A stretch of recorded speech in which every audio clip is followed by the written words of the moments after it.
Hey guys, it's Peter and our Ice Cream Bar.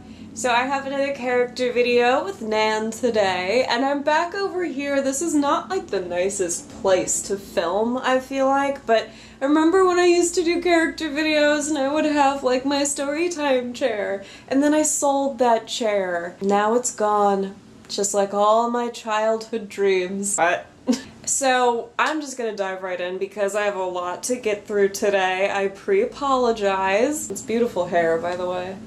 Why has my hair just been so beautiful lately? I mean, so Nan is a lot like Mene in the sense that he is a natural witch.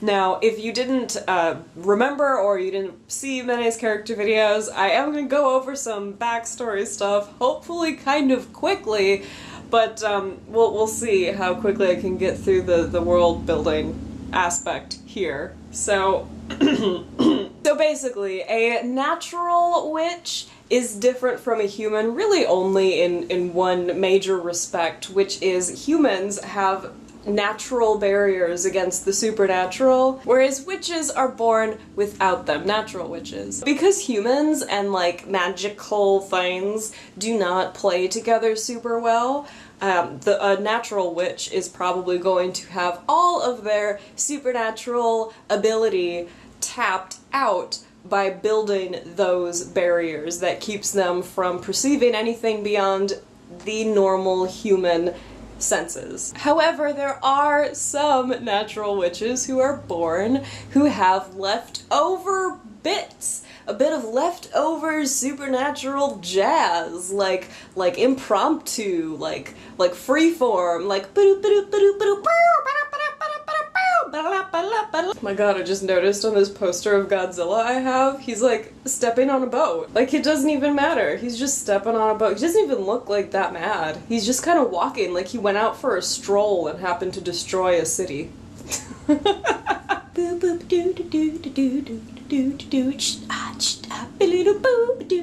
So what happens for these natural witches that have leftovers is that when they are born, they start to babble, and just like a baby babbles, what that means is they're actually having a lot of different things happen to them, and depending on how they perceive it, how their peers perceive it, that's going to determine their abilities later on. I mean, honestly, it gets a little bit complicated, so the main takeaway of this part is just that a witch's intentions and beliefs shape their natural aptitude, which then develops around the age of puberty. And from that age to like maybe their mid-20s to early 30s, they're going to experience motorcycle noises. So many motorcycle noises. They're going to experience surges. Just every now and then they're going to get the strong desire to want to use those abilities that have formed, and they're going to be a lot more powerful. Those will eventually fade out and their power in general will be diminished.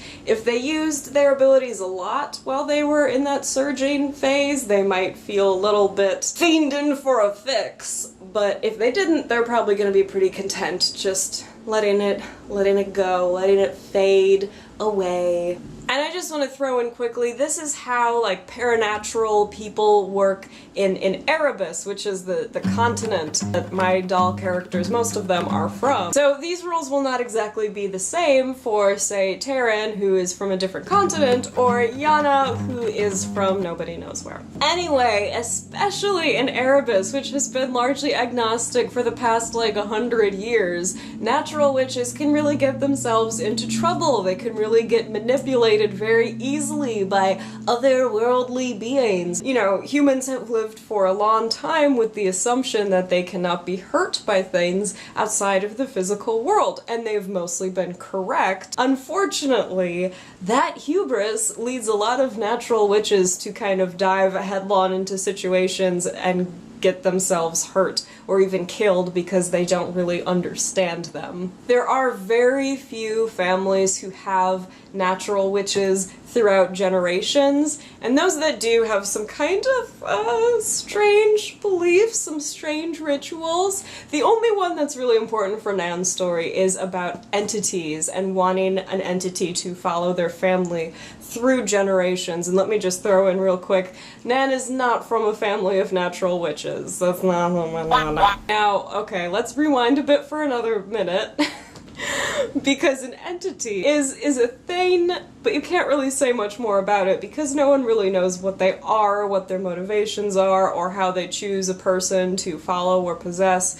Basically, to be an entity, you have to fit 2 criteria. 1, it doesn't have a physical form, and 2, it displays following behavior, which no other formless supernatural energy does. And following is different from a haunting in that it's not disruptive and it doesn't seem to stem from like a past human emotion, and it is like a step below possession. Following can lead to possession, but it's not actually coming to reside inside of a host. So it's not possession, it's following. It's exactly what it sounds like. Whoever is being followed by an entity can become possessed by it, which is a strange relationship for entities because normally it's kind of a one-way street. A host is having their energy sapped and the thing is kind of like a parasite, right? Entities can actually also feed energy back into their host, so it's a little bit of a different relationship, but because that bond is really strong, or can be really strong, and because it's such a big honor for these traditional families, it's a huge deal when an entity cheats on you, when they decide to follow other people, or when they actively pursue possession of a different host. Anyway, Nan doesn't know about any of that. It just comes into play later in his life. Yay! Look at him. He's like, how dare you? So let's just quickly start to dive into Nan's backstory, as we haven't even touched on it yet. So Nan was born to kind of not the best situation. He was a whoops baby, and his mother really embraced, having a kid, being a parent, and his father was really not ready for that, really did not want to have a child, and was just allowed that resentment to build and fester. And eventually, with Nan's babbling and like minor strange things happening, kind of just wore on everyone's nerves in a situation where everyone was already not happiest. It wasn't the ideal situation for anybody. His father eventually does leave, and even though they visit from time to time, they have a cool relationship. Cool like cold, not cool like, wow, neato. No one says that. What? Why was that my example of cool? Oh my god. The whole natural witch thing aside, Nan is always just kind of off. Like, ever since he was very, very young, he's always been a little bit off. Nan seems very aware of what is going on around him. He seems very aware of things that he is too young to understand, and he is displaying very manipulative behavior, especially for a person his age. So everyone's always just kind of like, Nan, you seem very off. I will not be around you that long. Goodbye now. He's just a little bit a person who's not that great at understanding that other people have like emotions and feelings. And because of his relationship with his father, he's not the most trusting of other people, especially adult males. And there's another thing that does have to do with being a natural witch. He has had this feeling that something is around him, and he doesn't really understand what or why, but he knows, like, he's very observant. He's a smart kid and he's really observant. He knows that if these are things that, like, his mother, who he spends a lot of time with, if these are things she's experiencing, it's not something she ever talks about. So he knows it's not something to talk about, not necessarily that it's not normal, just that it's something to not talk about.